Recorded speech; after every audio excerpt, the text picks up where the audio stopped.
Hello everybody, my name is Grace, and today I'm going to review the book Who Was Alexander the Great? So let's talk about a short period first. It's only a short one. So for a short period, like the 359 to 336 BC, is the region of Philip II, king of Alexander. Well, not the king of Alexander is the father of Alexander, which means the king. So let's go back to the past a little. So let's talk about the birth of Alexander in July. It is on the 356 BC. Next to the 343 BC, Aristotle becomes Alexander's tutor because at that time Alexander needs a teacher or a tutor, so Aristotle may be perfect. But only in one condition. King Philip needs to rebuild his city because he destroyed it. So he agreed. And Aristotle has a lot of students, not only Alexander. He was famous.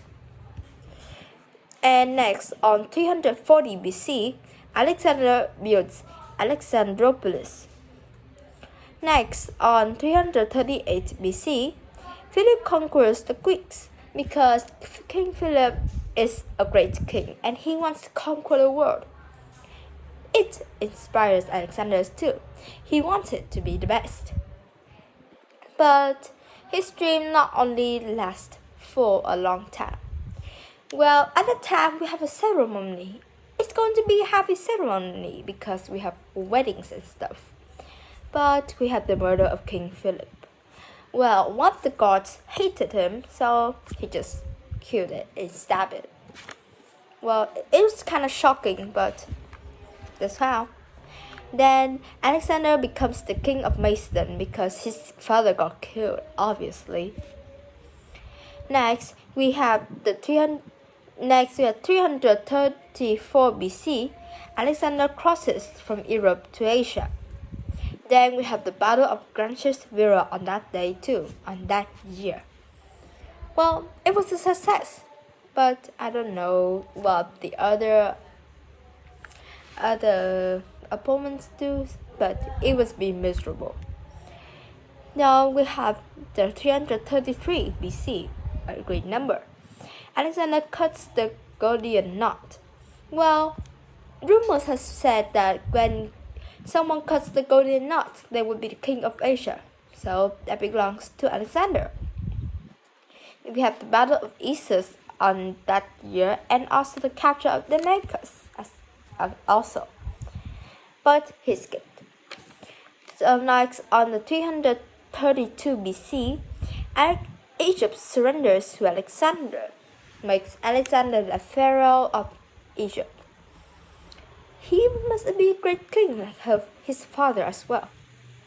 On 331, the building of Alexandria begins. It's a great city though.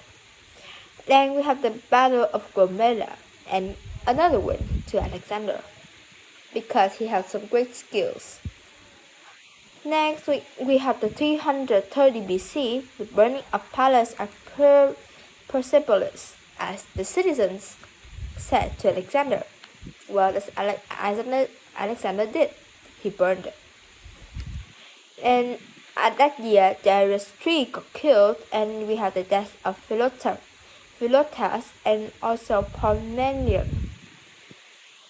Well, for also a very short time, from 330 to 328 BC, we have the conquest of Afghanistan. So 1 year later, Alexander marries to Roxana, which is 327 BC. Then Alexander travels to India from 326 to 325 BC. But at 324, we have the mass wedding at Susa, when gods married Jewish wives, but other men are not pretty happy about it. But at that time, for somehow maybe Alexander got sick and other gods are pretty worried, but they're drunk. Then we have the death of Hephaestus, which is pretty sad because also Alexander come to depression as well because probably depression because it is his favorite friend. Well, he had a pretty sick. He became really sick as well before the ceremony of something. Then Alexander dies in Babylon just a few hours later. But he's mentioned the great king of all because he deserves it. So that's the end of Who Was Alexander the Great, and I will see you next time. Bye bye.